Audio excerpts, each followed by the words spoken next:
What happened on day 3 in the Lori Vallow Daybell case? Did we get any drama? Well, you're going to have to find out right after you hear this intro.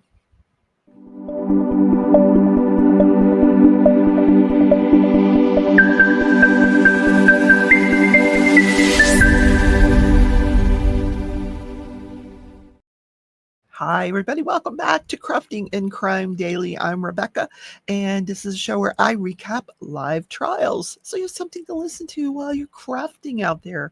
Or maybe you're just lying in bed and you want to listen to my podcast. Whatever.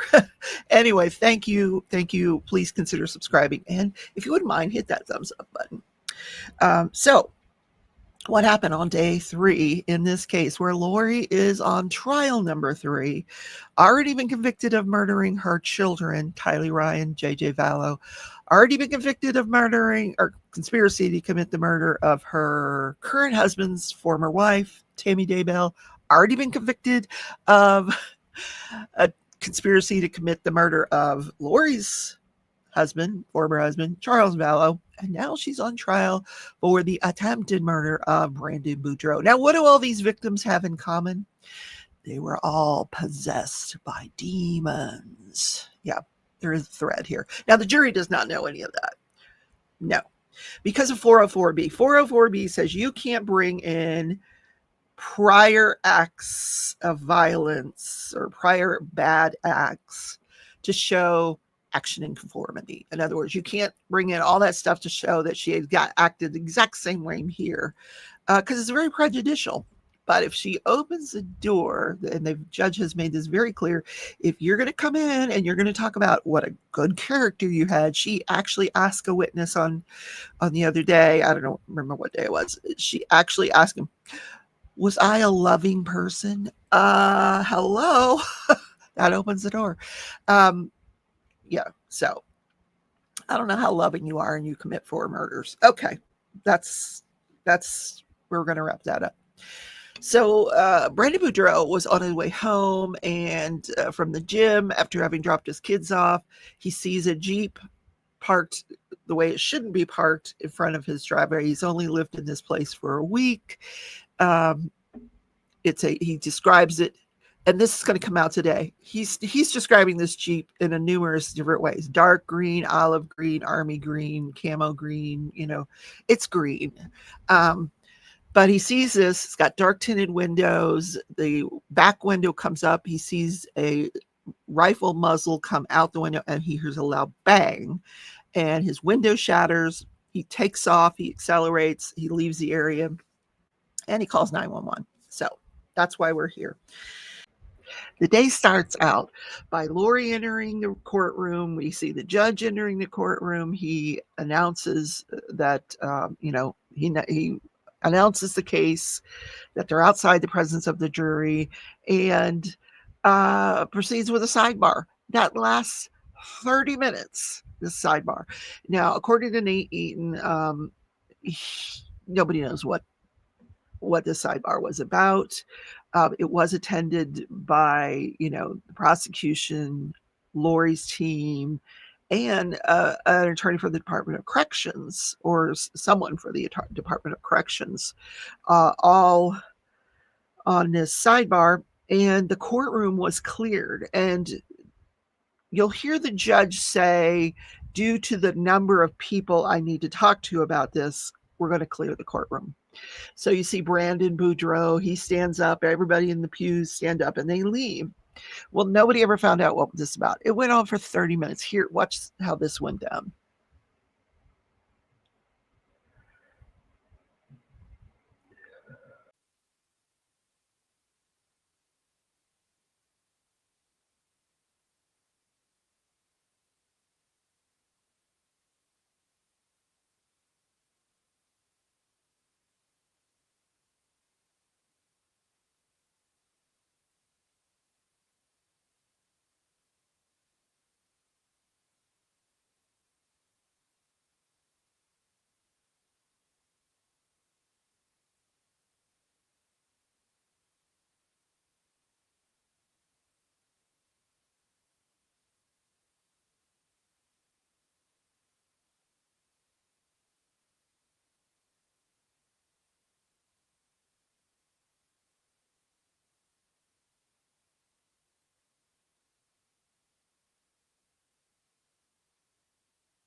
State of Arizona versus Lori Daybell. The parties are present, the jury is not present.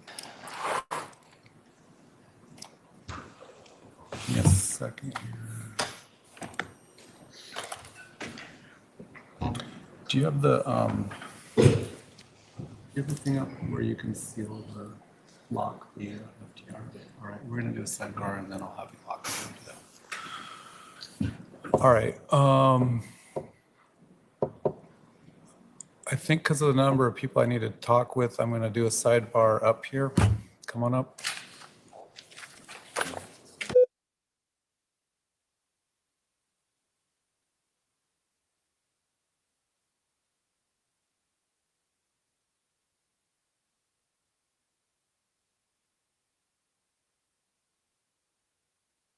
So the first person on the stand on day 3 is a window tinting guy, and he's so smart. Oh my God, he wore his, he's got his own business. So he wore his business t-shirt. Like how cool is that? Smart marketing there.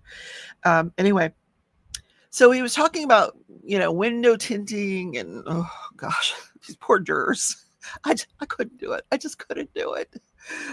Anyway, windows, when they come from the factory, are at about 20% is just the number that they put on it, which means how well you can see out that window or through that window. So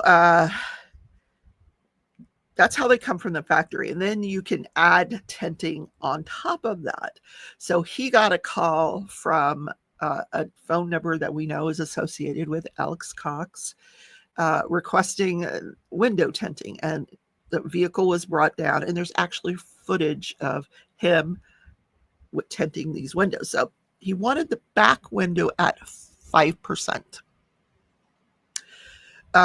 So if you add the 5% on top of the 20%, he said, if you test that with the same thing that the police officers will do to test it, it'll come out at a 2% or a 0, which means you cannot see through it at all.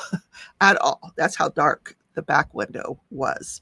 And this was the end of September when he added that tint to the window.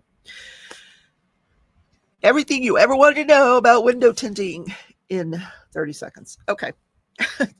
Thomas Miller is the next person on the stand. He's with the DEA, Drug Enforcement Administration. I'm thinking, whoa, what's he going to say? Well, he was there to talk about this network of cameras that they have. They're license plate readers, and they have them in all kinds of towns all over the place, which Lori brought out on cross. He found one example or one reading of the Jeep license plate in Holbrook, Arizona on the day of the shooting. Yeah. But what Lori brought out on cross is you have cameras, like you have cameras in Gilbert where this alleged shooting occurred. Didn't find any Jeep on that. And he goes, yeah, but there's a reason you might not see them. And he said, sometimes they glitch. Sometimes if there's a lot of traffic, he had numerous reasons. He had to come up with a reason because that was a darn good question that Lori asked. How come you don't see him on any of your other readers? But in any case, yeah. And the vehicle that got caught on the reader, Texas license plate, no back tire. This was it. So then we get the lead detective, case agent. He's back on the stand. So first we get two crime scene people that come in, and one collected a sample from Alex Cox. I don't know how she got it, but because I can't listen to all that technical stuff, but she collected a sample and was able to put together a DNA profile for Alex Cox. And then there was another woman who prepared it for DNA testing. So crime scene people. So then this guy, the lead detective, he talked about processing this vehicle. Took several hours. The Jeep. Once they had it, impounded it in Idaho. He actually went down there and conducted this thorough search of that vehicle. No fingerprints. Couldn't find any fingerprints. They tried the steering wheel, the usual places. Couldn't find any fingerprints. They did find DNA, and they did find gunshot residue. And that gunshot residue was all over that Jeep. The back of the Jeep, the front of the Jeep. The gunshot residue was there. Then he talked about a track phone that was used. Remember, he buys a track phone, a burner phone, and he only used it from Alex. We're talking about Alex. He only used it from September 25th through October 2nd. But the mistake that he made is when he bought this burner phone, he used his regular email to get it. So that's how they were able to track this track phone to Alex Cox. So then the last person on the stand for the day was a former Gilbert police officer, and been there for 30, 35 years doing patrol, doing a few other things, but really nice, lovely lady. So she was the first person on the scene. So when she gets on the scene,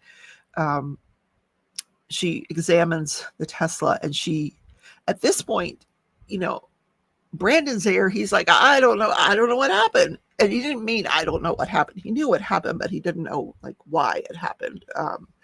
But so, and he had been surmising with the 911 operator, could have been a BB, could have been a pink gun, but when she examined that Tesla, she pointed out to him that I see, here's the bullet hole right here, like 1.5 inches to 2 inches right above your head in the door. So as soon as she pointed this out to him, his demeanor completely changed. He was visibly shaking. At this point, he knew, oh my God, someone's out to kill him. So she said, is there somebody I can call for you? He got on the phone and called his friends. They came over, and she had them sit across the street, and he would go over there with him if he wasn't being interviewed by a police officer. So she asked him, do you have any enemies? Anybody that would want to do this? And he said, I can't think of anybody except my ex-wife's family. And then he mentioned Lori and Alex in particular. Now that's all the jury knows. They didn't get into anything, because Alex murdered Charles Vallow 2 months ago. Didn't say that. So this is how they kind of got into this perhaps being Lori and Alex. So 10 minutes. I just did a whole day in 10 minutes. You guys, I wish we knew what had gone down during that sidebar. I really do. He didn't put anything on the record. I don't know if it was about a juror. We have no idea. So if you know, let me know. Leave me a comment. I'd love to read it. Stop. I keep getting these phone calls from these various companies telling me I've been approved for a $250,000 small business loan. First of all, I don't have a small business. I have a YouTube channel, but I mean, what the heck? Anyway, so that's what that was. Another loan officer wanting to talk to me. And I've never actually answered no, we're not going there. It's a scam. All right, guys, have a wonderful day. Today, I'm headed to the ballpark. Got a game tonight. I'll see you guys in the next video. Take care, everybody. Bye.